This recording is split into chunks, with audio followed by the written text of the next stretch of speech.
This is the video recording for Algebra 2, Unit 5, Lesson 5.8. All right, and this one's on binomial theory, and if you don't know what that means right off the bat, not a big deal. All right, but we now understand a lot more about identities, and we've been introduced to the concept of theorems. So let's put it into this thing called binomial theorem, and let's dive into what that really means here.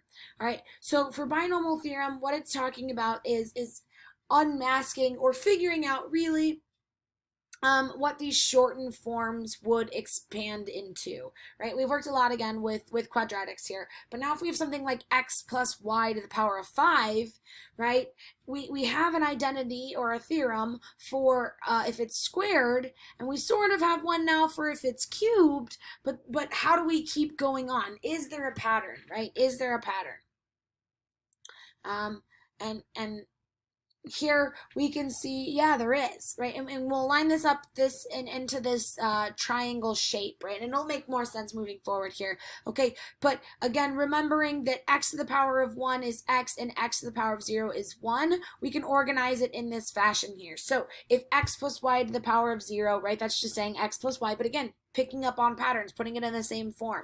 All right, we can then say that this binomial raised to a power, right? That's what this is saying. N equals 3, that's binomial here. Binomial being two terms is raised to the power of 3. And what it's going to do is it's going to give us out this form here where I've got 1x cubed plus 3x squared, y plus 3xy squared plus 1y squared.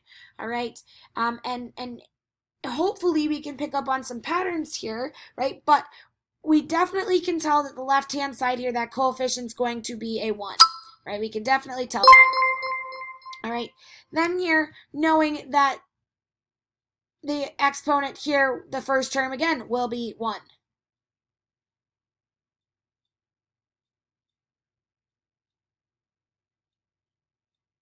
Oh, sorry, it will be the exponent. Sorry, exponent, I lied to you. So first one was coefficient, this one's exponent. So x plus 1 to the power of 4. So it's going to be x to the 4th, right? Sorry, exponent. All right, what will the coefficient of the last term be? The coefficient of the last term will be 1, right? That's the coefficient. But what will the coefficient of the third term be? All right, so the third term, so if we expound this a little bit further here, what would the third term be? All right, and the answer is going to be 6 here. It might not have been what you expected, but there is a pattern here, and we're going to figure out what that pattern is together here. All right, so if you've picked it up already, okay, it's going to be 6, and what happens is this really smart guy known as Pascal, he was the one who came up with this triangle and figured out the patterns if you arranged it in such a way, right? And one of the patterns here that would have helped us figure out 6 is that the missing values are the sum of the two values it's in between, right? So if you notice here, 1 and 2, it's why it's kind of shaped like a little arrow, right? 1 and 2, okay, to figure out that number, you add them together, so that gives us 3. Right? If I have 1 and 3, that gives me 4, and 3 and 3, that would give me 6, right? So picking up on that it's the sum of the two previous numbers, all right? And that was the guy named Pascal. All right, so looking here, this is the beginning of Pascal's triangle, okay? So looking at it, you can see that there's only 1, right? And so there's nothing to add. It would be, 1 starting it out. But we add these two terms together, so 1 plus 1, okay? So 1 plus 1, that'll give us our next row here. All right, so there'll be 3 terms, okay, because we're following in the triangle. We've got 1 as our leading term, 1 as our end term, and then, like I said, that middle term we'll figure out as the 1 plus 1. All right, so our 1 plus 1. That's going to give us our 2.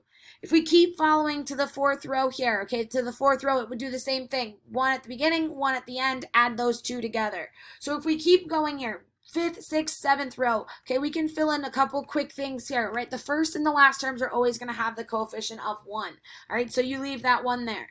Then for the 5th row, it's the things added together. So you've got 1 plus 3, that gives you 4. So 3 plus 1 is also 4. And then here, 3 plus 3 gives us 6. All right, going to the next row, I have 1 plus 4 is 5, which is the same thing as 4 plus 1. All right, and then lastly here, I've got 4 and 6 and 6 and 4. So both of those are going to give me 10. All right, following along in pattern, 5 and 1 is 6, 5 and 10 is 15, and 10 and 10 is 20. All right, so you can see there that it all matches up perfectly if we follow this pattern. Okay, and so there's also a relationship there with the coefficients, right? So that was the relationship between the coefficients, and we can also see a relationship between the exponents, right? We can see a relationship between the exponents, right? So if this is to the fourth power, right, we start with that first term, so we have x to the fourth, and technically what this shows is y to the 0th, right? And y to the 0th would be 1.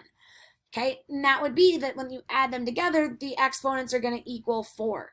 Here we have x3, then x2, then x1, then technically x0 here. All right, we have y0, y1, y squared, y cubed, y to the 4th. Right, so that's a pattern. And as I said here, at any point, if you add the exponents together, so 3 and 1, that gives us 4. 2 and 2, that gives us 4. Right, even here, technically, again, this is 4 and 0, that still gives us 4. So picking up on some of those patterns, right? So if we notice here, x plus y to the 5th power, I'm going to have a y to the 5th power, and I'm going to have an x to the 5th power. All right, but I am not going to have anything to the 6th power. Right? I can't have anything higher than that. Also, I can't have 5xy because 1 plus 1, those exponents, that only gives me 2, so that's not giving me the 10 that I need. All right, then if I look here, I've got 7x to the power of 4 and 5x to the power of 4. And both of those have a y term at the end. So if I'm looking here at my pattern, the only combination that would give me either a 5 or a 7 will be right here between 1 plus 4. All right, so I know I'm going to have 5x to the 4th y and not 7x. Right, so then on the opposite side, I'm going to have 5x to the, xy to the 4th. All right. Okay, and then noticing here that I'm going to have a couple other options, but here if I add these exponents, 6 plus 6, that gives me 12. That's way too high, right? And then I'm going to have 2 matching, right? So that would be my 4 and my 6, and I'm going to have x squared y cubed and x cubed y squared version, again, because 2 plus 3 gives me 5, and then my coefficients, when I add them together, is going to give me 10. All right. So there you go. We can see that pattern there. All right. And again, you can always test this out by using the FOIL method. All right. By using the FOIL method, you can always test this out. So for example here, if we have x plus 1 squared, okay, x plus 1 squared, that's going to be at this n equals 2. So it's going to give us these values. All right. But instead of y, we have a 1 there. Right? Instead of a y, we have a 1 there. So if we were to FOIL this out normally, or just use our pattern, right, by plugging 1 in for y, we're going to get the same value out there. We're going to get the same value out there. All right. So again, doing this pattern here, you would FOIL this all out, right? FOIL the first one, distribute the second one, and you should get an answer here. All right. And I can only select choice A here. All right, which is our correct answer. So I know it's not in the right order here, potentially, but moving forward here. All right, when I have this answer here, 2 plus y cubed. Again, if you didn't like the FOILing method, you can come up here to cubed and you realize, okay, I'm going to have 4 terms. It's going to be the x cubed, okay, then 3x squared, then 3x squared y, then 3xy squared, then y cubed. All right, so if I can try to keep that up there for you. All right, this is my x value and this is my y value. So I'm going to start off here with 2 cubed.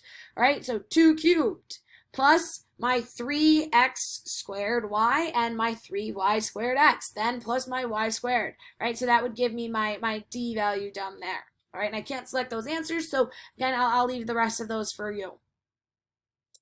All right, so again, figuring out the equivalent expressions here. All right, so if I start with all of these selected just for the sake of elimination. All right, noticing here, all right, I automatically know that this first answer is not going to be correct, because if I look at my n equals 4, I should have 1, 2, 3, 4, 5 terms. All right, I should have 5 terms. All right, Going now looking at the rest of them, that first term's got to have a 1 out in front, my 1x to the 4th. So technically those are all correct, right? My next term, it should have a 4x cubed y. So my x value is x and my y value is 3. So that's going to be 4x cubed times by 3. So B is no longer an answer because it doesn't have that coefficient of 4. But these guys do. So this is 4x squared, or sorry, 4x cubed y. This one here just moves that 3 to the other side, but it's still the same thing. And then down here for E, it's the same thing. It's 4 times 3 gives you 12. All right, so you're going to find out that C, D, and E do that same pattern throughout. So all 3 of those are correct answers. Again, it's saying that you can show it in multiple ways, shapes, or forms. Okay, whatever is kind of easiest for you there. All right, so then looking here, okay, 2 approaches. You can either use the FOIL method, which calculates them out, or you can use our new method here, which is our theorem, and plug them in and simplify. All right, both are going to give you the same answer, but it's kind of whatever process is easiest for you. Now, again, when we're dealing with the quadratic, maybe not such a big deal, but when we're dealing with things to the power of 3, 4, 5, right, personally, I find it easier if I have those theorems there and I can just plug in and simplify. All right, so here's kind of to give you this pattern in words here. All right, so expanding to the binomial to the nth power. So again, 4 is the 4th power, gives us n plus 1 terms. So if I have something to the power of 4 here, I'm going to have 5 terms. If I have something to the 5th power here, I'm going to have 6 terms. So it always gives you 1 more term. All right, then the first term will always be x to the nth, right? So x to the nth. If it's the 5th power, it's going to be 1x to the 5th power. All right, and the last term will always be y to the nth power. So y to the 4th power if you're on n equals 4. All right, then the sum of the exponents is going to give us our value of n, right? So here I have 4 plus 1, 3 plus 2. It's always got to give me my power. All right.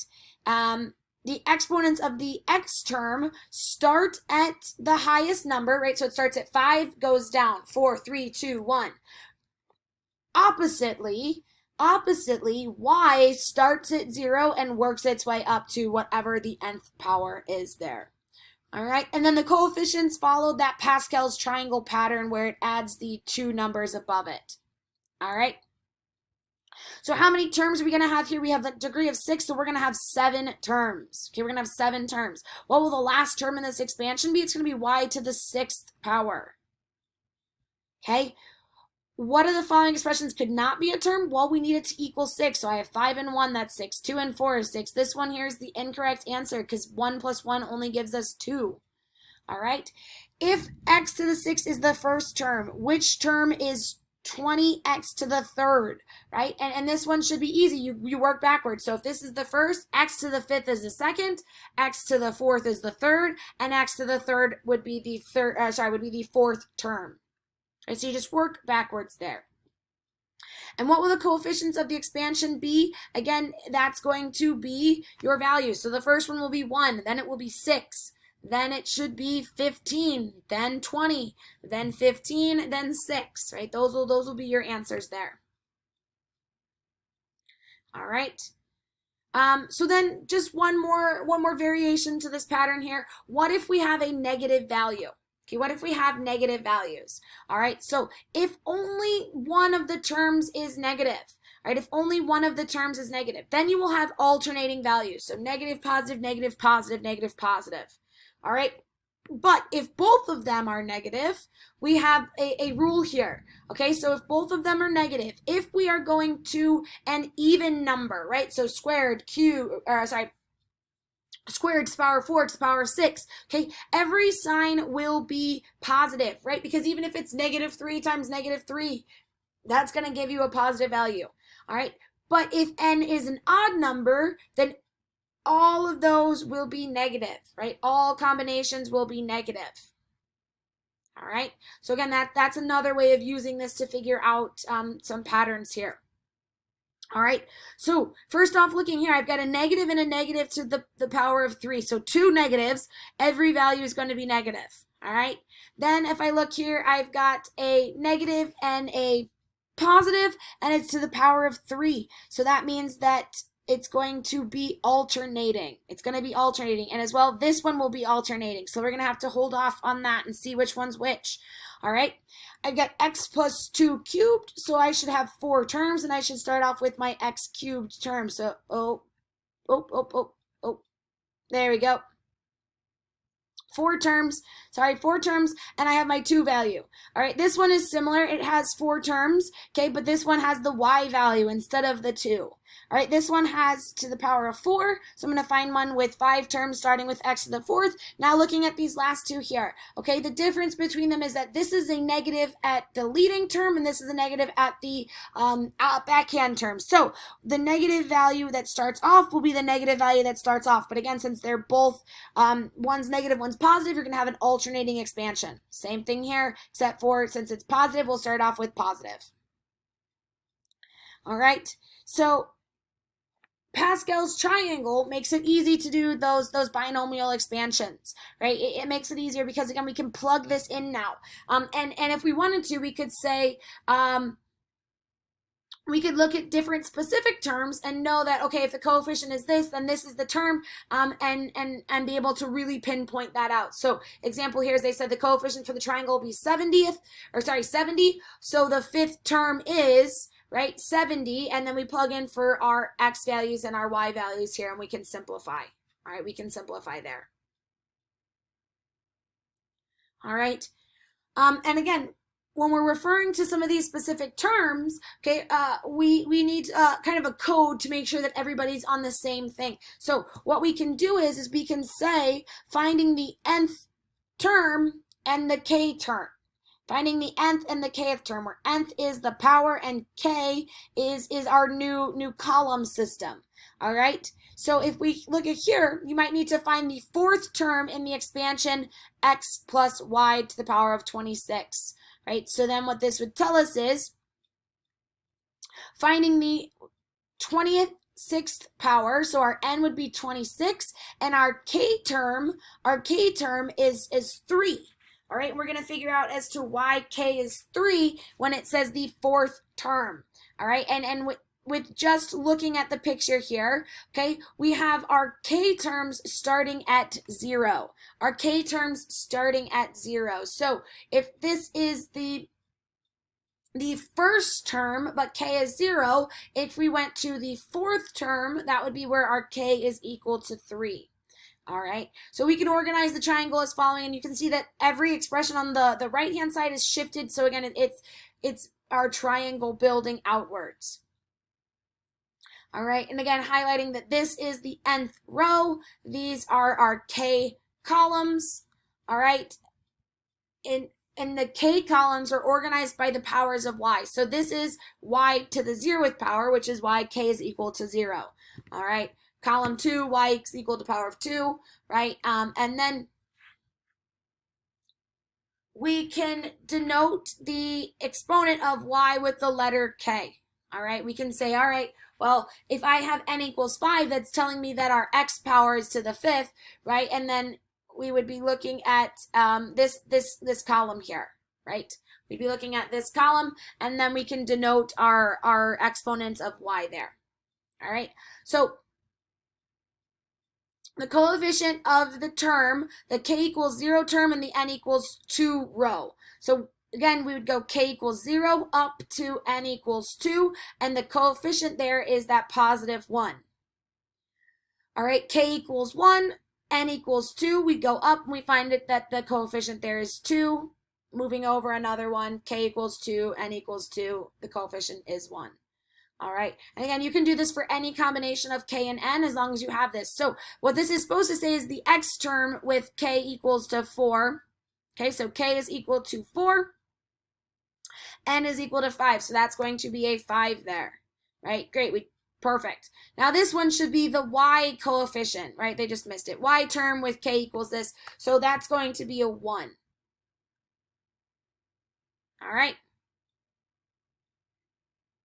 Now,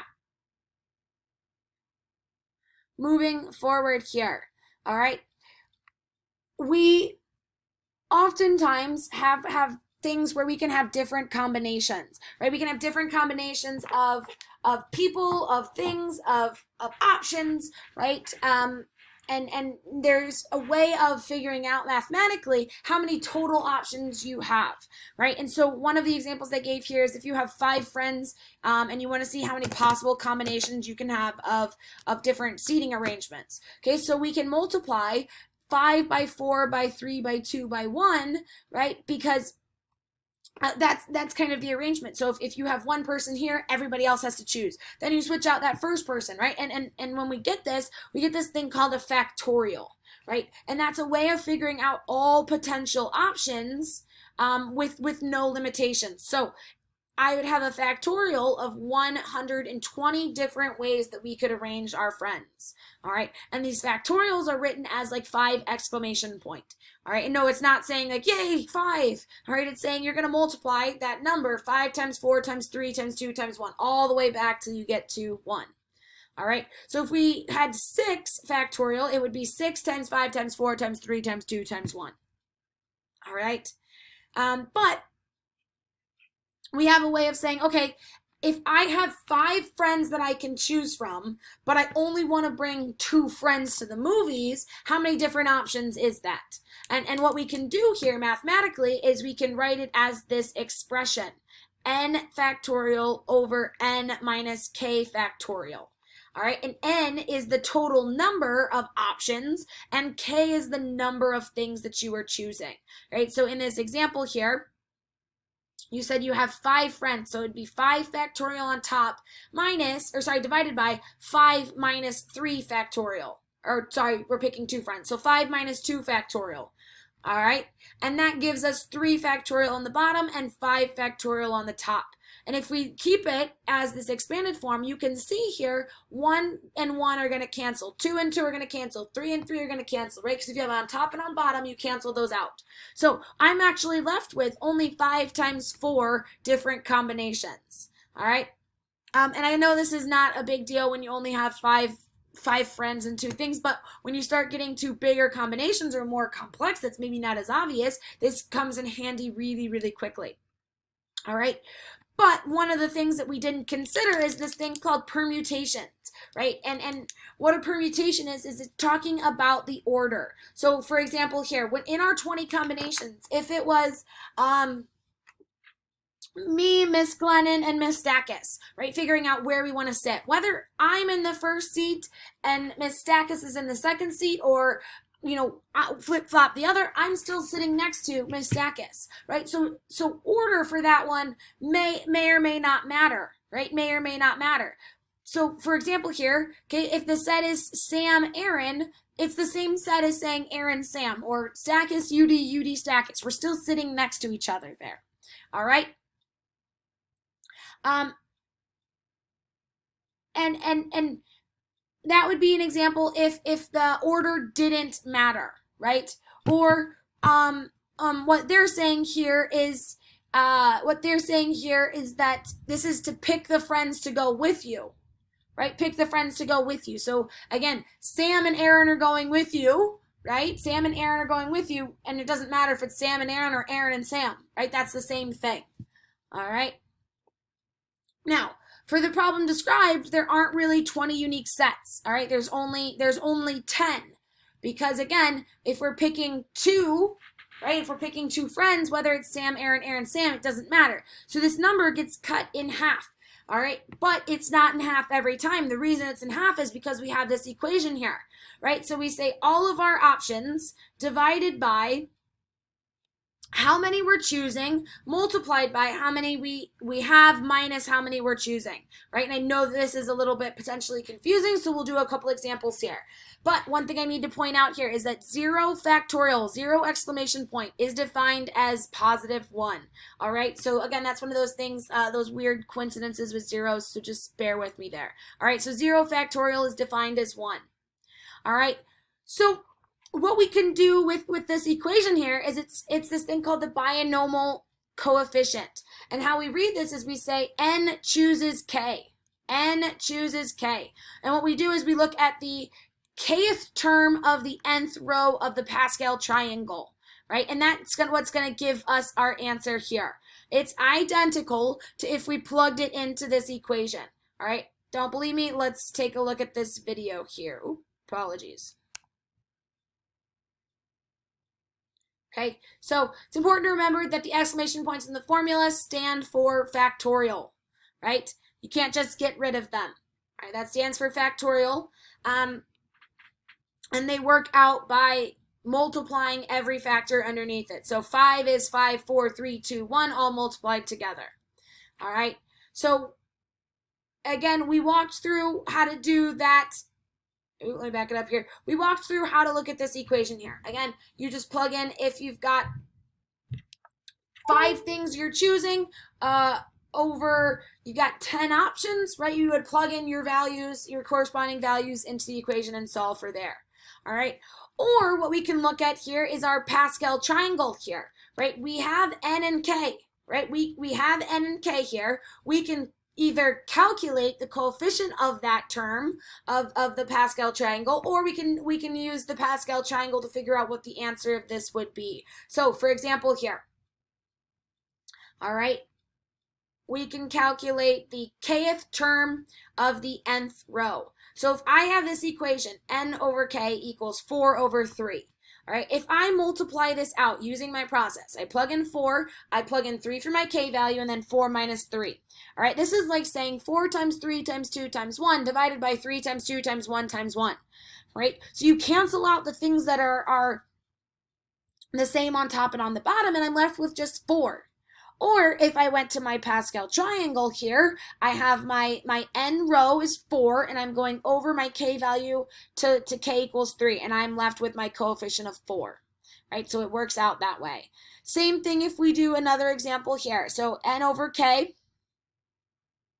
if that's equal to 5/3, right? Again, I can go to my nth row of 5 over to 3, that's going to give me 10. Same thing as if I canceled everything out, except now I have 5 times 4, which is 20, divided by my 2, because that's what was left when I canceled everything out. All right. So using the combination formula, what is 15 chooses 2? 15 chooses 2. You would plug in 15 for your n values, and you would plug in k for your 2 values, right? And again, you'd have to expand those factorials, cancel out what you can, and then solve using your calculator there. All right. Now, again, what this is saying here is if you can choose only 4, but you can use the combination to figure out if you have 26 friends. All right, so you can use the formula to figure out what that value is going to be, especially if we have something like 26th row. All right, that's not an obvious one there. It's not an obvious one there that we could figure out easily. All right, but if we have something small like this one here, and we have this triangle handy, this one might not be too terrible, right? So for example, if we had 5 friends to choose from, right? So n equals 5, and we tried to figure out the unique combinations of 3 friends, right? 3 friends. Our answer here would give us 10. Our answer here would give us 10 because we have nth row 5 over to 3, so that's going to give us 10 there. All right, there are 10 combinations. All right, now to find that big complicated one, okay, we plug it into our equation here. And like I said here, you would write out 26 factorial, you'd write out 3 factorial, and then 26 minus 3 gave us 23 factorial. And what you're going to notice is that these values are all the same up to 23, right? Cut that out.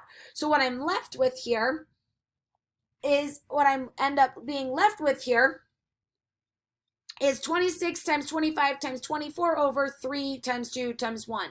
Or another way of saying that is we have 23 factorial. So I can cut out 23 factorial on the top and on the bottom. So I'm left with 26 times 25 times 24 times over 3 factorial.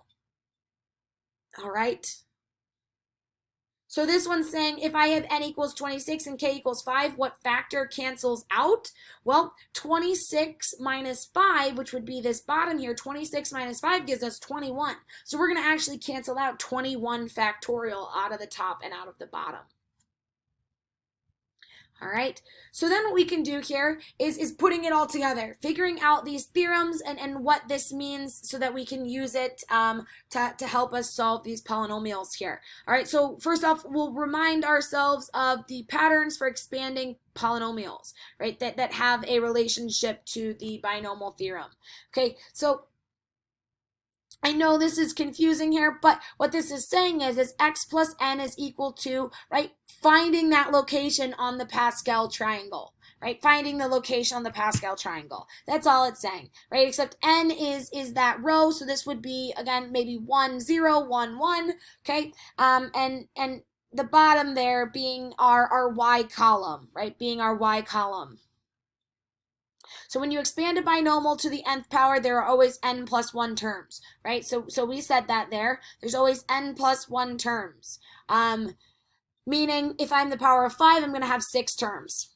Okay, pattern 2. If you notice x plus y to the nth will always be xn. That's the first term, and then the last term will be x to the nth, right?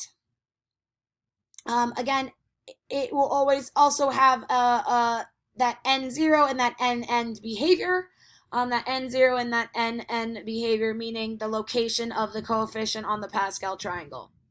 All right, the sum of the exponents, okay, has to equal n. So if this was 2 and 2, my n better equal 4, or there's something wrong there.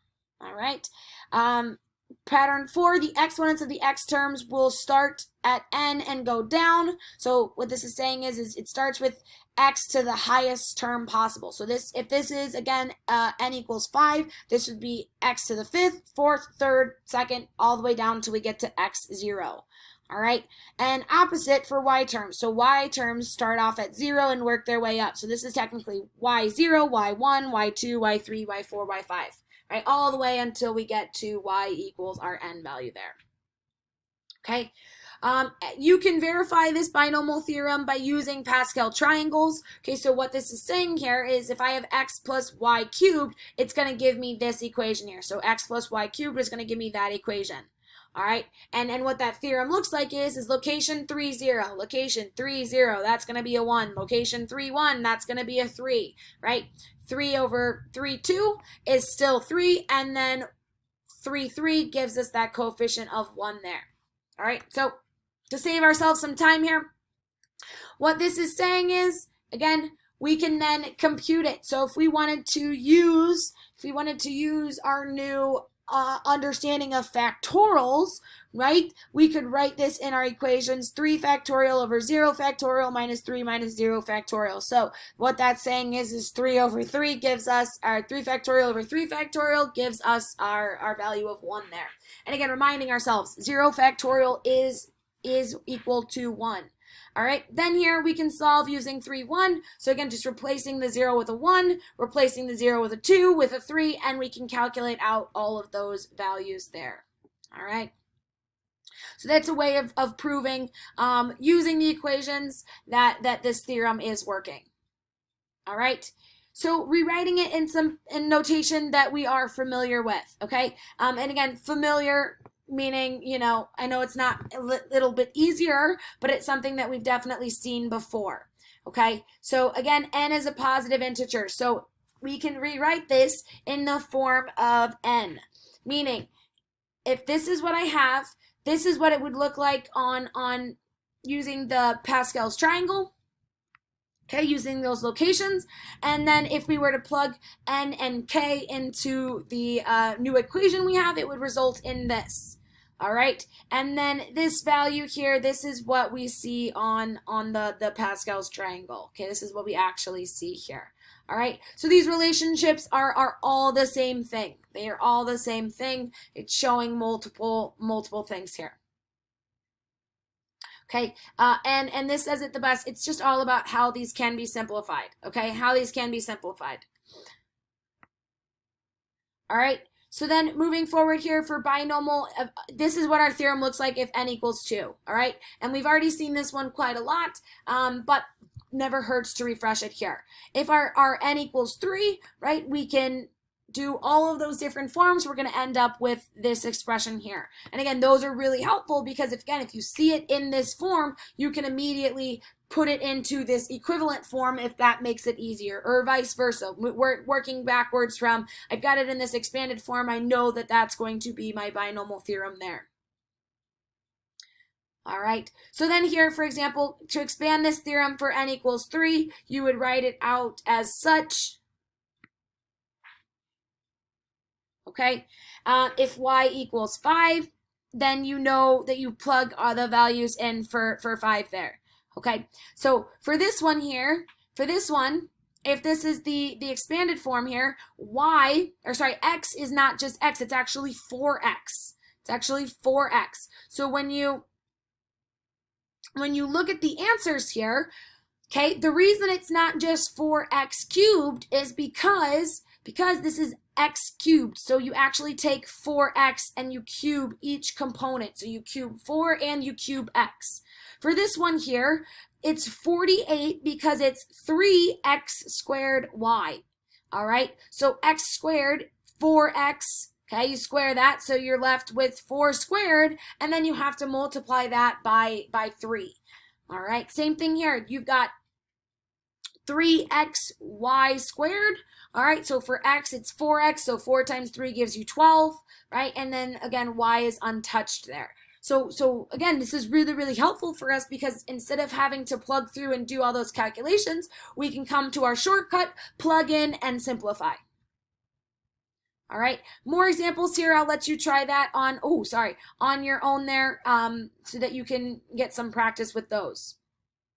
All right, so Pascal's triangles start with building at the vertex, right? The top point there. You add 1 to each side, right? You start with a 1 on the front and the back end, and then to fill in the blanks, you add the numbers above it.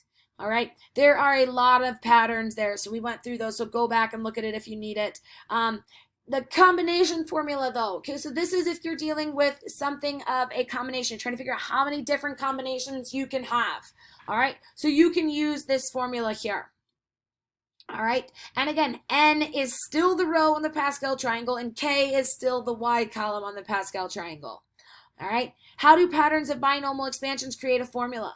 All right, and the formula will look like something like this. All right, and again, this is in general form, so it can work for any polynomial that we see.